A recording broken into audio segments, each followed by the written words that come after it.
በመጀመሪያ እግዚአብሔር ዓለምን ፈጠረ። እርሱም ሰማይና ምድርን በውስጣቸው ያለውን ሁሉ ፈጠረ።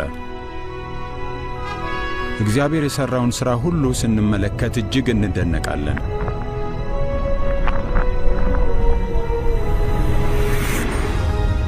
እግዚአብሔር የሠራው ሁሉ መልካም ነበር። ሁሉ የእርሱን ታላቅነት፣ መልካምነትና ኃይል ይገልጣል።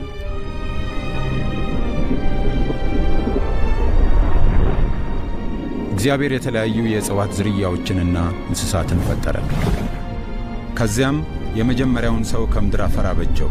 በአፍንጫውም የሕይወት እስትንፋስ እፍ አለበት፣ ሕይወትንም ሰጠው። ይህም የመጀመሪያው ሰው አዳም ይባላል።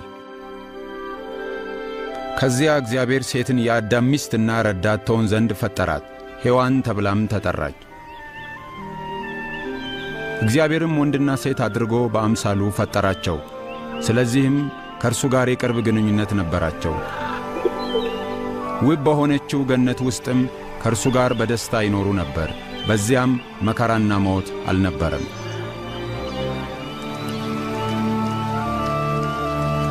እግዚአብሔር አዳምን ከአንዷ በስተቀር ከገነት ዛፍ ሁሉ ትበላለህ፣ ከእርሷ በበላ ቀን ግን ትሞታለህ አለው። ነገር ግን አንድ ቀን ሰይጣን ሔዋንን ፈተናት።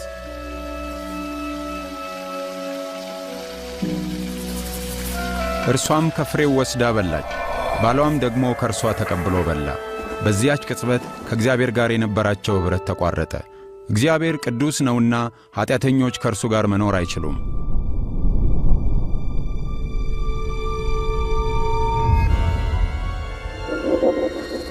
እግዚአብሔርም አዳምንና ሔዋንን ከኤደን ገነት አባረራቸው።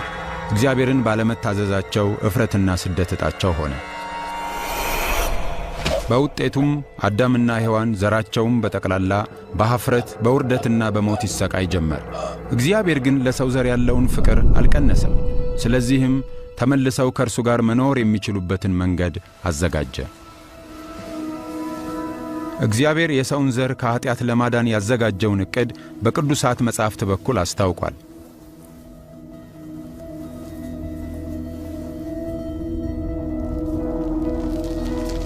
የዚህን ዕቅዱን አንድ ክፍልም ለአባታችን ለአብርሃም ገለጠለት።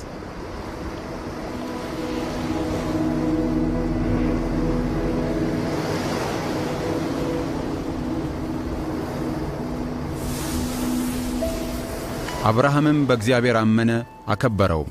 እግዚአብሔርም እንደሚባርከውና የምድርንም አሕዛብ ሁሉ በእርሱ በኩል እንደሚባርክ ቃል ገባለት። ዘሩንም በባሕር ዳር እንዳለ አሸዋ በሰማዩም ላይ እንዳለ ከዋክብት እንደሚያበዛ ተስፋ ሰጠው። አብርሃምም እግዚአብሔርን አመነ።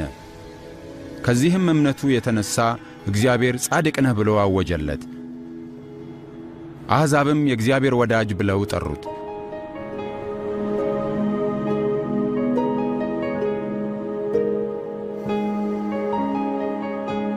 ከዕለታት በአንዱ ቀን እግዚአብሔር አብርሃም በእርሱ መታመኑንና ትእዛዛቱንም የሚጠብቅ መሆኑን ለማወቅ ፈተነው። ስለዚህ አብርሃም ልጁን እንዲወስድና ለእርሱ እንዲሰዋለት አዘዘው። አብርሃም ዘሩ የሚበዛው በዚህ በአንድ ልጁ በኩል እንደሚሆን ያውቃል። ሆኖም ግን እግዚአብሔርን በማመን ታዘዘ። ስለዚህም ልጁን ለእግዚአብሔር መሥዋዕት አድርጎ ሊያቀርብ ተዘጋጀ።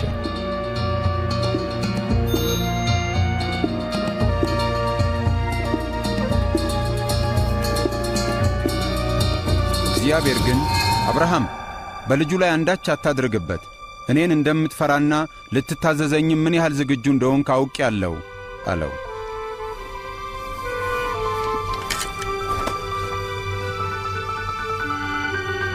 አብርሃምም አንድ በግ አየ፣ ቀንዶቹም በደረቅ ቁጥቋጦ ተይዘው ነበር። አብርሃምም እግዚአብሔር ያዘጋጀውን ጠቦት ወስዶ በልጁ ምትክ ለእግዚአብሔር መሥዋዕት አድርጎ አቀረበው። እግዚአብሔር በአብርሃም ልጅ ምትክ ጠቦቱን ለመሥዋዕትነት በማቅረቡ ለሰው ልጆች ያለውን ታላቅ ፍቅር አሳይቷል። የእርሱም ፍቅር መልካም አባት ለልጆቹ ያለውን ዐይነት ነው። በዚህም እግዚአብሔር በሰው ልጆች ምትክ የፍጻሜ መሥዋዕት ለማቅረብ ያዘጋጀውን ዕቅድ ገለጠ። ከብዙ ዘመናት በፊት እግዚአብሔር የአዳምን ዘር ኃጢአትና ኀፍረት እንዲያስወግድና በእነርሱም ምትክ ታላቅ መሥዋዕት እንዲሆን አንዳች ኃጢአት የሌለበትን ሰው እንደሚልክ ለነቢያት ገለጠላቸው። የእርሱም መሥዋዕትነት በእርሱ የሚያምኑ ሁሉ ከእግዚአብሔር ጋር ለዘላለም መኖር የሚችሉበትን መንገድ ይከፍታል። ነቢያትም ይህንን ሰው ክርስቶስ ብለው ይጠሩታል። እግዚአብሔር ሰዎችን እንዲያድንና ንጉሣቸው እንዲሆን በእግዚአብሔር ሥልጣንና ኃይልም ለዘላለም እንዲገዛቸው ክርስቶስን ይልካል ብለው ተናገሩ። ከመምጣቱ 100 ዓመታት ቀደም ብሎ ነቢያቱ ክርስቶስ ስለሚያከናውናቸው ተግባራትና በእርሱም ላይ ስለሚደርሱበት ነገሮች ተናገሩ። ዳዊት የተባለው ነቢይ እግዚአብሔር ክርስቶስን አንተ ልጄ ነህ አለው ሲል ይናገራል። የእግዚአብሔር ልጅ የሚለው መጠሪያ ክርስቶስ ከእግዚአብሔር ጋር ያለውን የቅርብ ግንኙነትና እንደ አዳኝና ንጉሥ ያለውን ድርሻ የሚያመለክት ነው።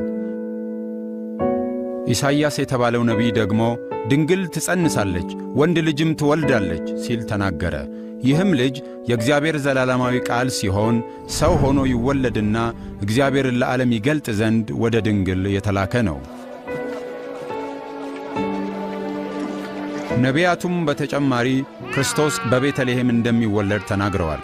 ወደ ኢየሩሳሌም እንደ ንጉሥ እንደሚገባ ከተከታዮቹ አንዱ በሆነው በይሁዳ እንደሚከዳና በ30 ብር እንደሚሸጥ አስቀድመው ተንብየዋል። ነቢያቱ ክርስቶስ ሕይወቱን መሥዋዕት እንደሚያደርግ እግዚአብሔር ግን በሦስተኛው ቀን ከሙታን እንደሚያስነሣው ተናግረዋል። ነቢያቱ ክርስቶስን የሰው ልጅ ብለው ይጠሩታል።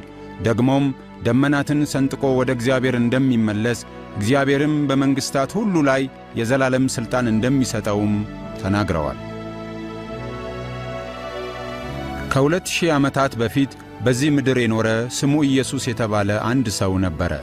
ሰዎችም እርሱ የሚያደርጋቸውን ነገሮች ካዩ በኋላ እርስ በርሳቸው ይህ ሰው ክርስቶስ ይሆንን? የኢየሱስ ሕይወት ነቢያቱ ስለ ክርስቶስ የተናገሩት ፍጻሜ ይሆንን? ይባባሉ ነበር። ይህ ፊልም ኢየሱስ ማን እንደሆነ እርሱ ከተናገራቸውና ካከናወናቸው ጥቂቶቹንና በቅዱሳት መጻሕፍት የተጻፉትን ያቀርብላቸዋል። በዚህ ፊልም እንደ ኢየሱስ ሆኖ የተወነው ሰው ነው። ይህንን ለማድረግ የተገባው ማንም የለም። ሆኖም ግን ይህ ፊልም ሰዎች ስለ ኢየሱስ ሕይወት እንዲረዱና እንዲያውቁ ለማድረግ የተዘጋጀ ነው። በዚሁም እግዚአብሔር እሰጣለሁ ያለውን በረከት ይቀበላሉ። ሉቃስም የተወደድክ ቴዎፍሎስ ሆይ ከመጀመሪያ ጀምሮ የነበረውን ፍጹም እውነት ታውቅ ዘንድ ነገሮችን በቅደም ተከተል አድርጌ ሁሉንም በየተራው ጽፍልሃለሁ በማለት ጀመረ።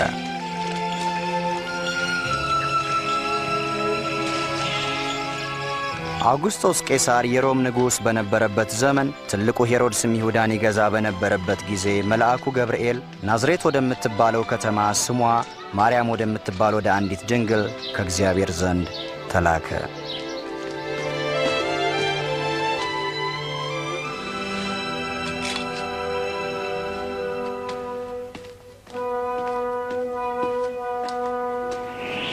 ማርያም ሆይ አትፍሪ፣ እነሆ ትጸንሻለሽ፣ ወንድ ልጅንም ትወልጃለሽ፣ ስሙንም ኢየሱስ ትዪዋለሽ። ይህ እንዴት ይሆናል? እኔ ድንግል ነኝ። የቅዱስ እግዚአብሔር መንፈስ ያድርብሻል፣ የልዑሉም ኃይል ይጸልልልሻል። ካንቺ የሚወለደውም ቅዱስ የልዑል እግዚአብሔር ልጅ ይባላል። ማርያምም በተአምር የጸነሰችውን ዘመዷን ኤልሳቤጥን ለማየት ይሁዳ ወደምትባል ከተማ ሄደች። ኤልሳቤጥ! ማርያም! እህቴ ማርያም! አንቺ ከሴቶች ሁሉ የተባረክሽ ነሽ። የማኅፀንሽን ፍሬ የተባረከ ነው። ልክ ሰላምታሽን እንደሰማሁ ጽንሱ በማኅፀኔ በደስታ ዘለለ። ነፍሴ ጌታን ታከብረዋለች፣ መንፈሴ በአምላኬ በመድኃኒቴ ሐሴት ታደርጋለች። ከአሁን ጀምሮ ትውልድ ሁሉ ብፅዕት ናት ይሉኛል።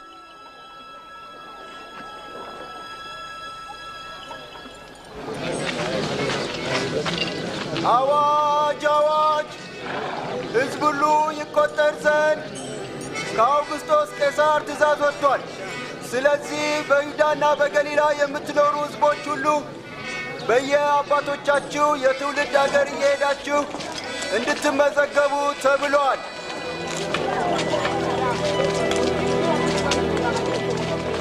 ማርያምም ከእጮኛዋ ከዮሴፍ ጋር ልትመዘገብ ወደ ይሁዳ ከተማ ወደ ቤተልሔም ሄደች።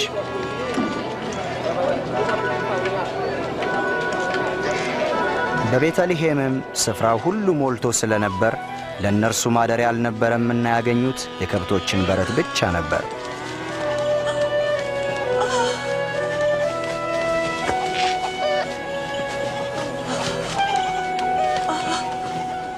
በዚያም መንደር ሌሊቱን በሙሉ መንጎቻቸውን በትጋት የሚጠብቁ እረኞች ነበሩ። መልአኩም በተገለጠ ጊዜ የእግዚአብሔር ክብር በዙሪያቸው አበራ።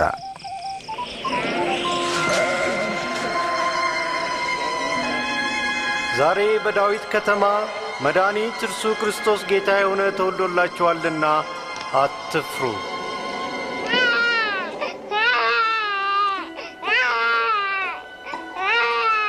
እረኞቹም በግርግም የተኛውን ሕፃን ለማየት ቸኮሉ። ከዚህም የተነሣ ከድንግል ስለተወለደው አዳኝ የምሥራቹን ለማብሰር የመጀመሪያዎቹ ሆኑ።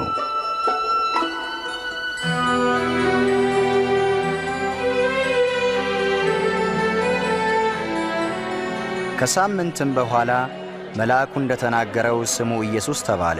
ዮሴፍና ማርያምም ሕፃኑን ለእግዚአብሔር ለማስረከብ ወደ ኢየሩሳሌም ወሰዱት። በኢየሩሳሌምም የእግዚአብሔርን መሲህ ሳያይ እንደማይሞት መንፈስ ቅዱስ የገለጠለት ስምዖን የሚባል አንድ ሰው ነበረ። አቤቱ ጌታ ሆይ ዛሬ ባሪያህን እንደ ቃልህ በሰላም ታሰናብተዋለህ።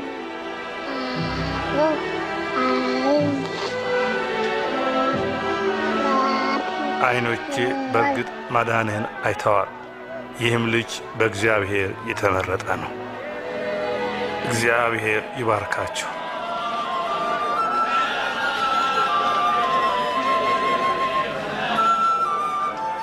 በሙሴ ሕግ እንደተጻፈው ሥርዓቱን ሁሉ ከፈጸሙ በኋላ ከኢየሩሳሌም ወደ አገራቸው ወደ ናዝሬት ተመለሱ። ኢየሱስም 12 ዓመት ሲሞላው ዮሴፍና ማርያም ለቂጣ በዓል ወደ ኢየሩሳሌም ወሰዱት። ሲመለሱም እሱ ከእነሱ ጋር መሰላቸው። ኢየሱስ ግን በኢየሩሳሌም ቀርቶ ነበር። እሱንም ለመፈለግ ወደ ከተማ ተመለሱ። በሦስተኛውም ቀን በቤተ መቅደስ በሊቃውንት መካከል ተቀምጦ ሲሰማቸውና ሲጠይቃቸው አገኙት። ይህንን ጥያቄ የሚጠይቅ እርሱ የማን ልጅ ነው? የእኛ ልጅ ነው። አብሮን ያለ መስሎን ነበር። ከእኛ ጋር አሁን ሊሄድ ነው። የሰሙት ሁሉ እጅግ ተደነቁ።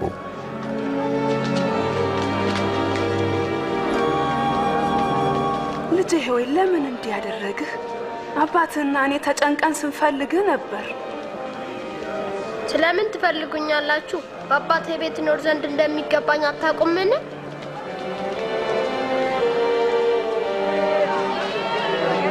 ከእነርሱም ጋር ወደ ናዝሬት ተመለሰ። ኢየሱስ በጥበብና በሞገስ በሰውና በእግዚአብሔር ፊት ያድግ ነበር።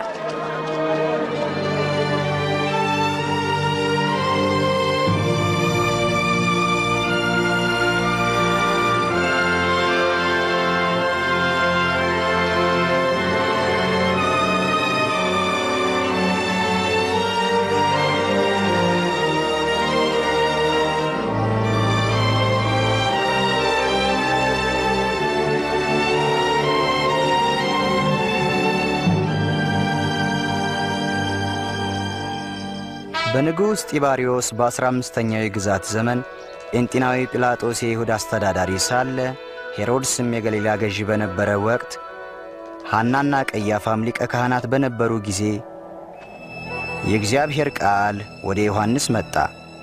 እሱም በዮርዳኖስ ዙሪያ ባሉት ከተሞች ሁሉ እየዞረ የንስሐን ጥምቀት ይሰብክ ነበር። ከኃጢአታችሁ ተመለሱ ተጠመቁም፣ እግዚአብሔርም በምሕረቱ ይቅር ይላቸዋልና። በነቢዩ ኢሳይያስ የትንቢት መጽሐፍ እንዲህ ብሎ እንደተጻፈ በምድረ በዳ የሚጮህ ሰው ድምፅ እንዲህ ይላል፣ የጌታን መንገድ አዘጋጁ፣ ይጓዝበት ዘንድ ጥርጊያውንም አቅኑ፣ አዘቅቱ ሁሉ ከፍ ይበል፣ ኮረብታውና ተራራውም ሁሉ ዝቅ ይበል። ጠማማው መንገድ የቀና መሆን አለበት፣ ሻካራውም መንገድ ይስተካከል።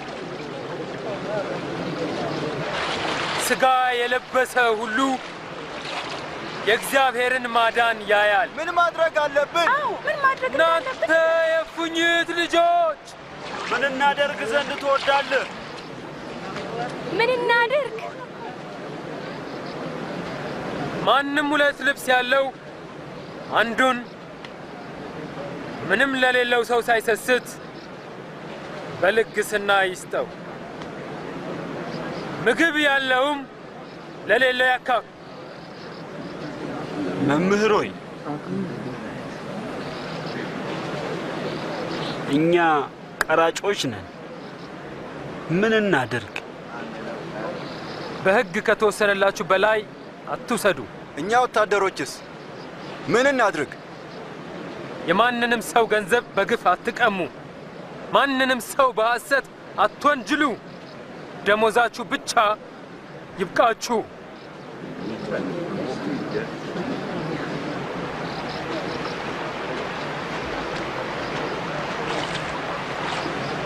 ንገረን እስቲ፣ አንተ ክርስቶስ ነህ?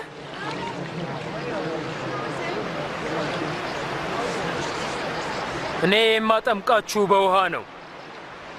ነገር ግን አብዝቶ የሚበልጠኝ ከኔ በኋላ ይመጣል። የጫማውን ጠፍር ፈታ ዘንድ እንኳ የማይገባኝ እርሱ በመንፈስ ቅዱስና በእሳት ያጠምቃችኋል። መንሹ በእጁ ነው፣ የአውድማውንም እህል ያጠራል፣ ስንዴውንም በጎተራው ይሰበስባል።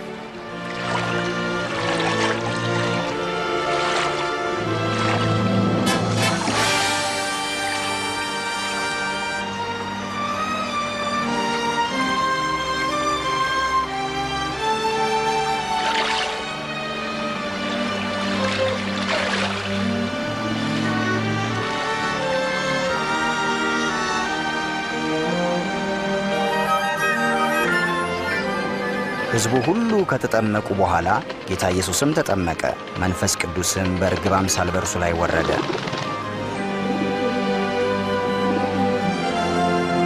ከሰማይ የመጣ ድምፅም የምወድህ ልጄ አንተ ነህ፣ በአንተም ደስ ይለኛል አለ።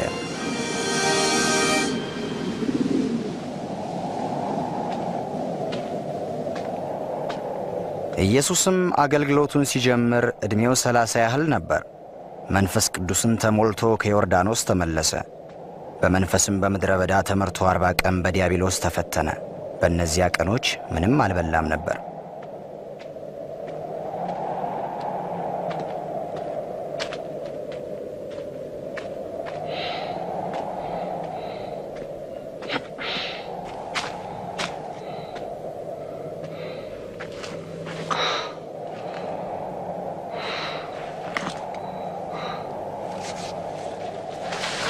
ዲያብሎስም ሲፈትነው አንተ እግዚአብሔር ልጅ ከሆንክ ይህ ድንጋይ እንጀራ እንዲሆን እዘዝ።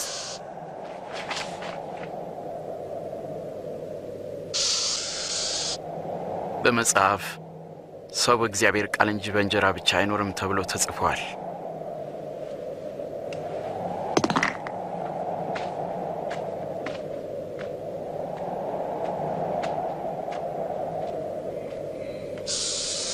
ከዚያም ዲያብሎስ ወደ ረጅም ተራራ ወስዶት የዓለምን መንግሥታት ሁሉ በቅጽበት አሳየው። ይህ ሥልጣንና ክብር ለእኔ ተሰጥቷል፣ ለምወደው ለማንም ሰጠዋለሁ። አንተም ለእኔ ብትሰግድልኝ ይህ ሁሉ ለአንተ ይሆናል። መጽሐፍ ለእግዚአብሔር አምላክ ብቻ ስገድ፣ እርሱንም ብቻ አምልክ ይላል።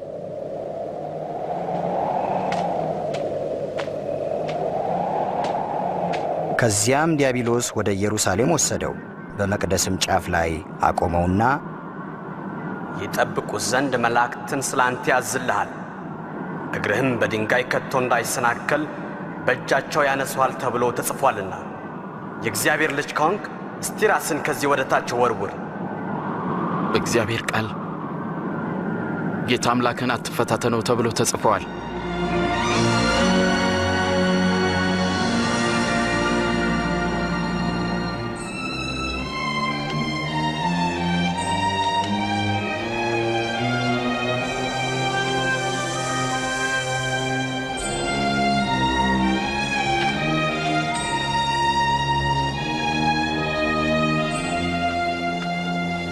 ቀጥሎም ወዳደገበት ወደ ናዝሬት ተመልሶ መጣ።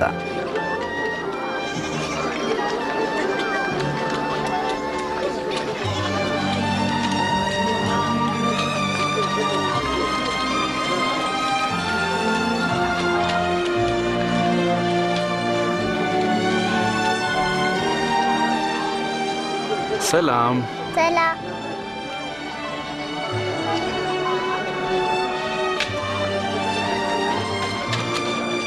በሰንበትም እንደተለመደው ወደ ምኵራብ ሄደ።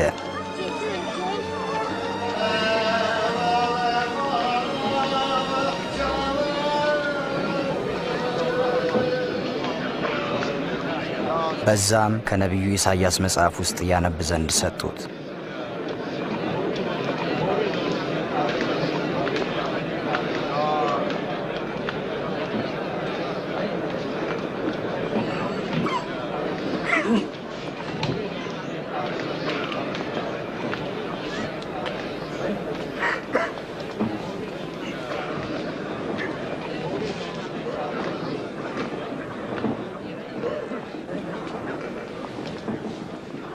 የጌታ መንፈስ በእኔ ላይ ነው፣ ወንጌልን ለድሆች ሰብክ ዘንድ ቀብቶኛልና፣ ለታሰሩት መፈታትን፣ ለዕውሮች ማየትን አውጅ ዘንድ ልኮኛል፣ የተጠቁትን ነፃ አወጣ ዘንድ፣ የተወደደችውን የጌታን ዓመት ለሕዝቡ ሰብክ ዘንድ ልኮኛል።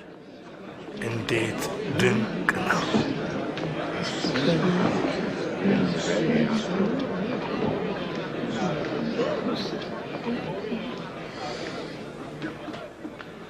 ዛሬ እዚህ መጽሐፍ ቃል በጆሮአችሁ እንደሰማችሁት ተፈጸመ። ቃሉ ዛሬ ተፈጸመ። ይህን ተስፋ የሚፈጽመው መሲሁ ብቻ ነው። ይህን እንዴት እናውቃለን? ያለ ጥርጥር ምሳሌን በእኔ ላይ ትመስሉብኛላችሁ። ሐኪም ሆይ ራስህን አድን፣ በቅፍርናሆም ያደረግከውን በገዛ አገርህም አድርግ ትሉኛላችሁ። እውነት እላችኋለሁ ነቢይ በገዛ አገሩ አይከበርም። ኢየሱስም እግዚአብሔር ሕዝቡን ያድን ዘንድ ቀብቶ የላከው መሲህ እንደሆነ ገለጸላቸው። አይሁዶች ግን እርሱን እንደ መሲህ አልተቀበሉትም። ከገደል አፋፍ ላይ ወስደው ሊጥሉት ፈለጉ። እርሱ ግን ዝም አሰኛቸው። በመካከላቸውም አልፎ ሄደ።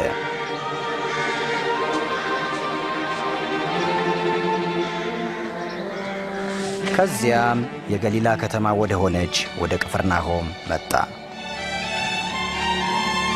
አይሁዶችም ሮማውያን ሀገራቸውንና ወገኖቻቸውን በወረራ ስለወሰዱባቸው መሲሁ ነፃ ያወጣናል ብለው በተስፋ ይጠብቁ ነበር።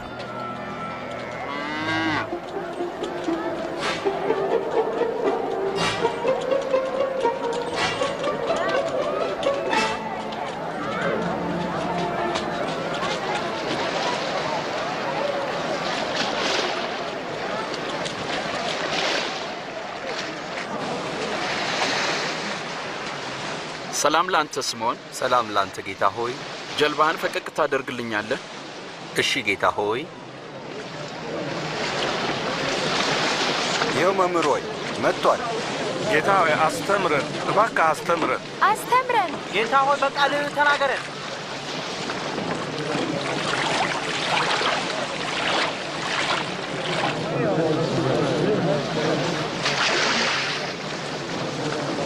ለመጸለይ አስበው ሁለት ሰዎች ወደ ቤተ መቅደስ ሄዱ። አንዱ ፈሪሳዊ፣ ሌላው ደግሞ ቀራጭ ነበር። ፈሪሳዊም ተለይቶ ቆመና እንዲህ ብሎ ጸለየ። አቤቱ እንደ ሌሎች ሰዎች እንደ ቀማኞችና እንደ አመፀኞች በተለይም እንደዚህ ቀራጭም ስላላደረከኝ በጣም አመሰግናለሁ። በሳምንት 2 ጾማለሁ፣ ከማገኘውም አስራት አወጣለሁ ብሎ ጸለየ። ቀራጩ ግን በሩቅ ቆሞ አይኖቹን ወደ ሰማይ ሊያነሳ እንኳን አልወደደም። ደረቱን እየደቃ አምላኬ ሆይ እኔን ኃጢአተኛውን ማረኝ አለ። እውነት እላችኋለሁ ከፈሪሳዊው ይልቅ ይህኛው ጻድቅ ሆኖ ወደ ቤቱ ተመለሰ። ራሱን ከፍ የሚያደርግ ዝቅ ይላል፣ ራሱን የሚያዋርድ ግን ከፍ ከፍ ይላል። እስቲ ወደ ጥልቁ ባህር ፈቀቅ በል፣ ከዚያም መረቦቻችሁን ዓሣ ለማጥመድ ጣሉ። ኦ ጌታ ሆይ ሌሊቱን ሙሉ ስንለፋ አደርን፣ ግን ምንም አልያዝንም።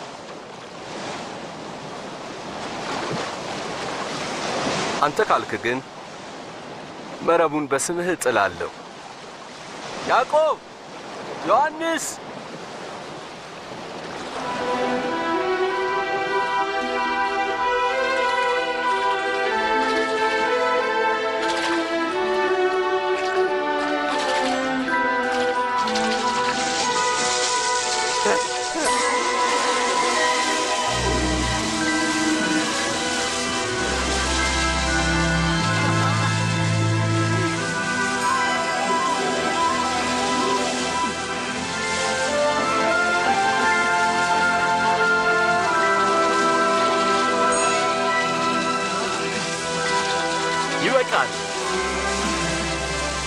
ይበቃል።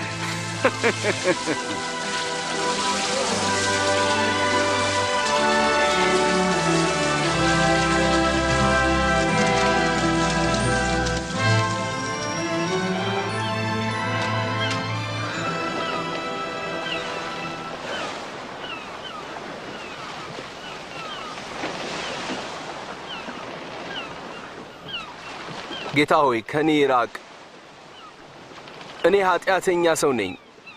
አትፍራ፣ ከእንግዲህ ሰውን አጥማጅ ትሆናለህ።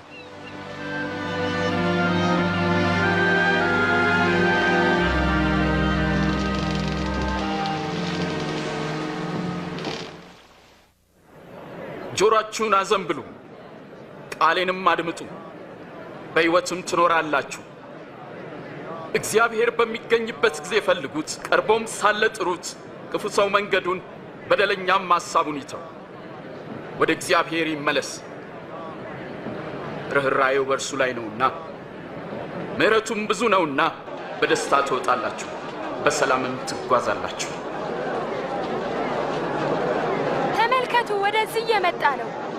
ኢየሱስ ሆይ እባክህ አንዷን ልጄን ማርልኝ። ጌታ ሆይ እባክህ ራራልኝ። ገና 12 ዓመቷ ነው፣ ልትሞትብኝ ነው። እባክህ ከኔ ጋር እንሂድ። ኢያኢሮስ፣ ይበቃል። ኢየሱስ ሆይ ልጅ ሞታለች። ከዚህ በኋላ መምህሩን አታድክመው። አይዞህ፣ አትፍራ፣ እመን እንጂ እሷ ትድናለች።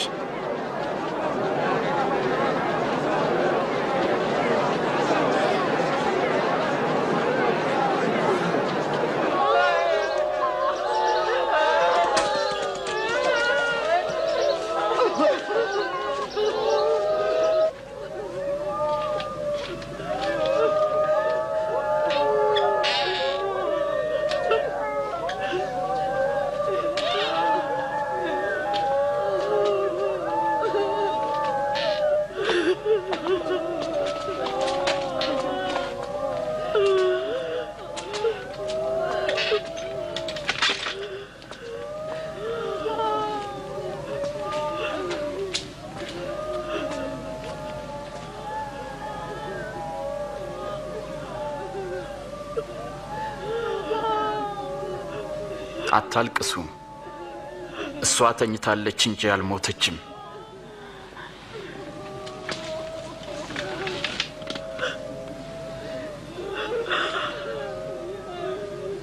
አንቺ ልጅ ተነሽ።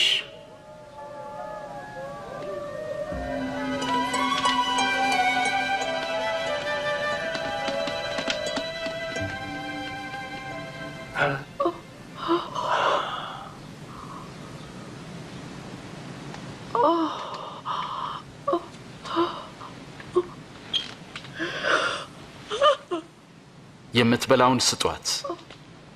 ተጠንቀቁ፣ ይህንን ለማንም እንዳትነግሩ።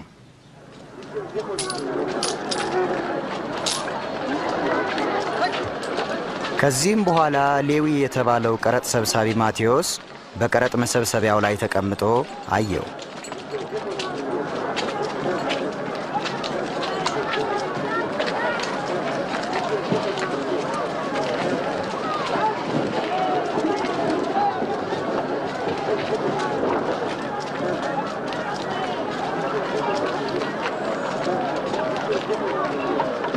ተከተለኝ።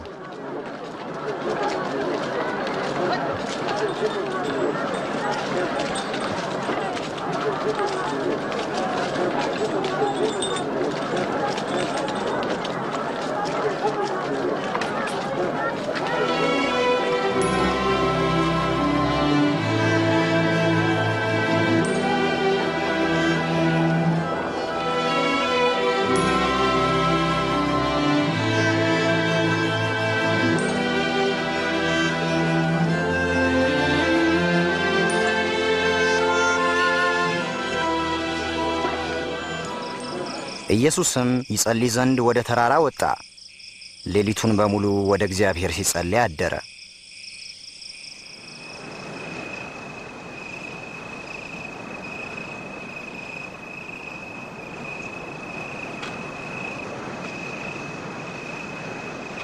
ሲነጋም ደቀ መዛሙርቱን ጠራ፣ 12ቱን መረጠ፣ ሐዋርያት ብሎ ሰየማቸው።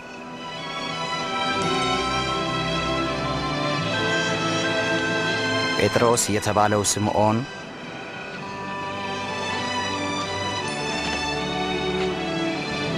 ወንድሙ እንድርያስ፣ ያዕቆብ፣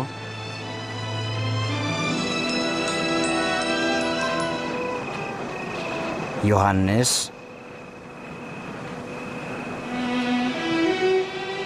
ፊልጶስ፣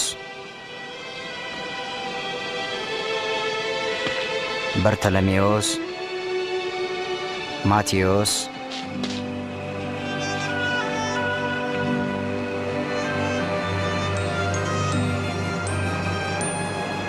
ቶማስ፣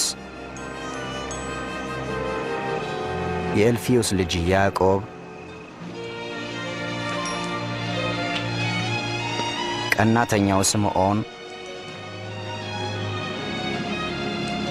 ያዕቆብ ወንድም ይሁዳም፣ አሳልፎ የሰጠው የአስቆሮቱ ይሁዳ።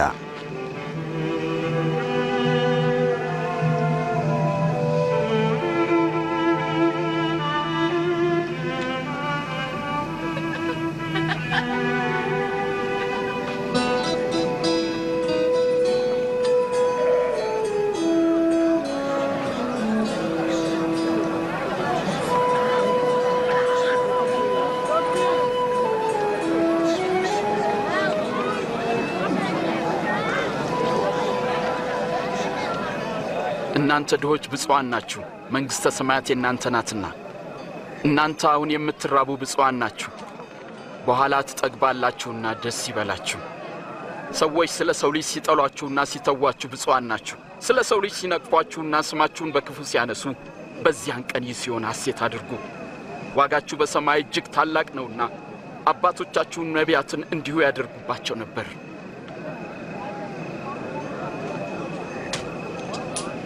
16 17 18 19 20 ያለኝ ይሄ ብቻ ነው። እንዴት ይህ ብቻ ነው ትለኛለህ? እናንተ ባለጠጎች ግን ወዮላችሁ፣ መጽናናትን ተቀብላችኋልና።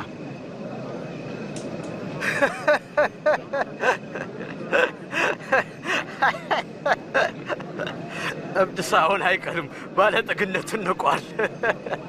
እናንተ አሁን የምትስቁ ወዮላችሁ፣ ታለቅሳላችሁና። ሰዎች ሲያሞግሷችሁ ወዮላችሁ፣ አባቶቻችሁም ለሐሰተኛ ነቢያት እንዲሁ ያደርጉላቸው ነበር። ለምትሰሙ እውነት እላችኋለሁ፣ ጠላቶቻችሁን ውደዱ፣ ለሚጠሏችሁ መልካም አድርጉ፣ የሚረግሟችሁን መርቁ፣ ለሚበድሏችሁም ሰዎች ጸልዩ።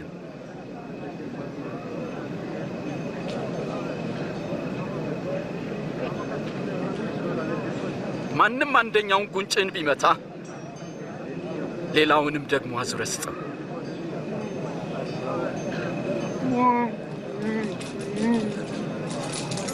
መጎናጸፊያንም ለሚወስድ እጀ ጠባብህን አትከልክለው። ለሚለምንህ ሁሉ ቸርነትን አድርግ።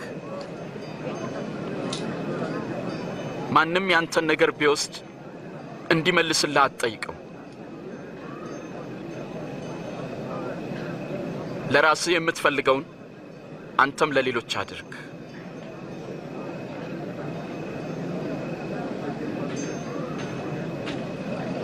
የሚወዷችሁን ሰዎች ብቻ ብትወዱ እንዴት ምስጋና ይኖራችኋል? ኃጢአተኞችም እንኳን የሚወዷቸውን ይወዳሉ። መልካም ለሚያደርጉላችሁ ብቻ መልካም ብታደርጉ እንዴት ምስጋና ይኖራችኋል? ኃጢአተኞችም ያደርጋሉ። እንዴት ይነካታል! እንዴት ያናግራታል! አጸያፊ ነው።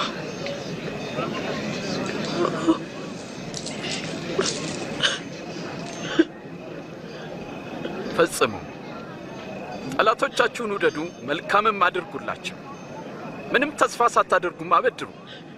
ያኔ ዋጋችሁ እጅግ ታላቅ ይሆናል። የልዑል እግዚአብሔር ልጆች ትሆናላችሁ።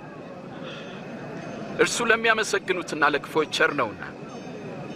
ሩሩዎች ሁኑ፣ አባታችሁም ሩሩ ነውና።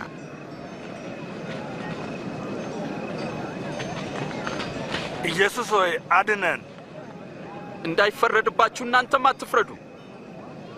እንዳትኮነኑ እናንተም ማንንም አትኮንኑ። ይቅር በሉ፣ እናንተም ይቅር ትባላላችሁ። ጌታ ሆይ መንገድህን አሳየን።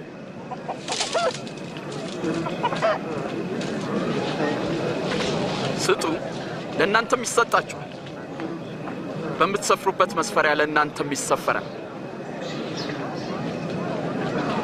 እውር እውርን ይመራ ዘንድ አይችልም፣ ምክንያቱም ሁለቱም በጉድጓድ ይወድቃሉ። በራስ አይን ውስጥ ያለውን ግንድ ሳታይ በወንድም አይን ያለውን ጉድፍ ለምን ታያለህ?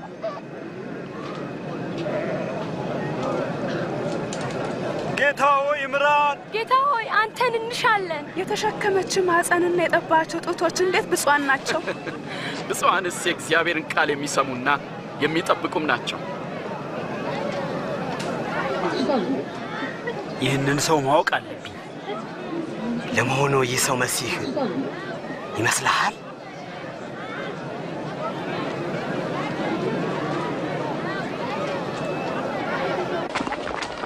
አንድ ፈሪሳዊም ኢየሱስን ራት ይበላ ዘንድ ጋበዘው።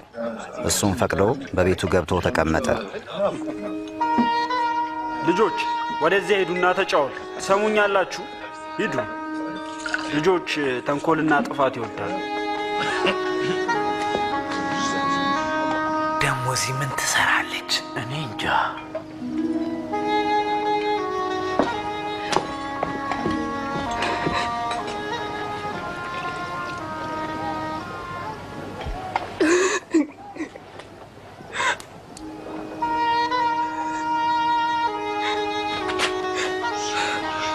ምን ታደርጋለች?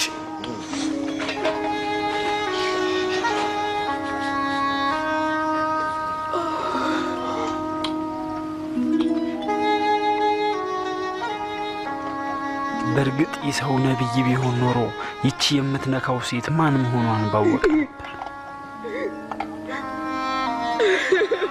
ምን አይነት ኃጢአተኛ እንደሆነችን በተረዳ ነበር። ስምዖን፣ ይህችን ሴት አውቃለሁ። እስቲ ልንገርህ፣ ገንዘብ የተበደሩ ሁለት ሰዎች ነበሩ። አንደኛው 500 ሌላውም 50 ተበደረ። ሁለቱም መመለስ አልቻሉም። ባለቤቱም ዕዳቸውን ተወላቸው። ታዲያ የትኛውን ይበልጥ የሚወደው? እንደሚመስለኝ ብዙ ይቅር ያለውን የሚወድ ይመስለኛል። ትክክል ነህ። ይህችን ሴት አይተሃል? አንተ ለእግሮቼ ውሃ እንኳን አላቀረብክልኝም። እሷ ግን እግሮችን በእንባዋ አራሰችው፣ በፀጉሯም አበሰችው። አንተ ጉንጬን እንኳን አልሳምክም። እሷ ከመጣው ጀምሮ እግሮቼን ከመሳም አላቋረጠችም። አንተ ለራሴ የወይራ ዘይት አልሰጠኸኝም።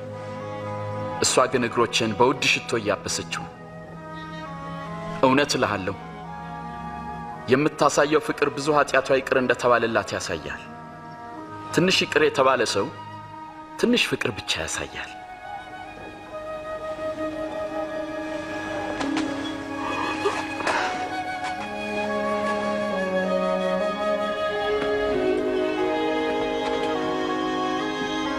ልጄ ሆይ ኃጢአትሽ ተሰርዮልሻል፣ ይቅር ለማለት ማን ስልጣን ሰጠ? እምነትሽ አድኖሻልና በሰላም ሂጂ።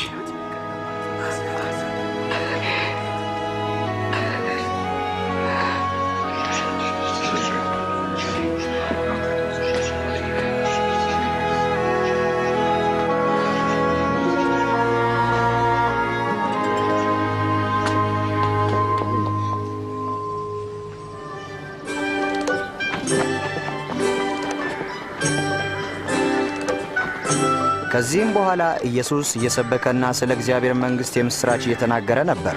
ደቀ መዛሙርቱና ከክፉ መናፍስት የተፈወሱ ሴቶችም ከእርሱ ጋር ነበሩ። ከእነርሱም መካከል ማርያም መግደላዊት፣ የሄሮድስ አዛዥ የኩዛ ሚስት ዮሐናም፣ ሶስና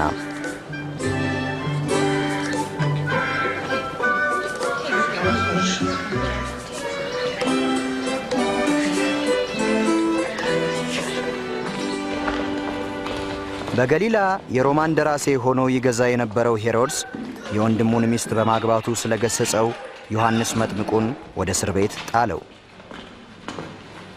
እሺ። በማግስቱም ናይን ወደምትባል ከተማ ደረስ። በዚያም ሰው ለመቅበር ተሸክሞት አየን። ሟቹም ለእናቱ አንድ ነበር። ጌታም እናቱን ባየ ጊዜ ራራላት። ቀርቦም አንተ ጎበዝ ተነሳ እልሃለሁ አለው። ሞቶ የነበረው ቀና ብሎ ተቀመጠ። ኢየሱስም ልጇን ሰጣት። በደንብ ጠይቁት፣ እንዲህ በሉት፣ ዮሐንስ ይመጣል ብሎ የተናገረልህ አንተ ነህ ወይስ ሌላ ሰው እንጠብቅ?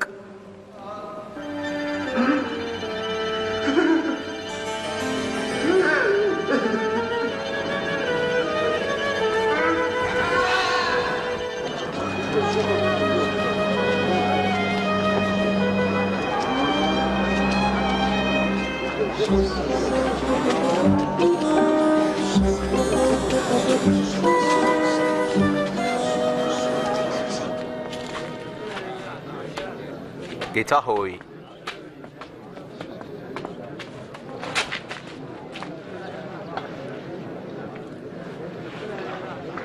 ጌታ ሆይ መጥምቅ ዮሐንስን ጠይቅ ዘንድ ላከን። ይመጣል የተባልከው መሲህ አንተ ነህን ወይስ ሌላውን እንጠብቅ ብለዋል? ሂዱና ለዮሐንስ ያያችሁትን ንገሩት። ዕውሮች ያያሉ፣ አንካሶችም ይዘላሉ። በእኔ የማይሰናከለው ምንኛ ብፁዕ ነው።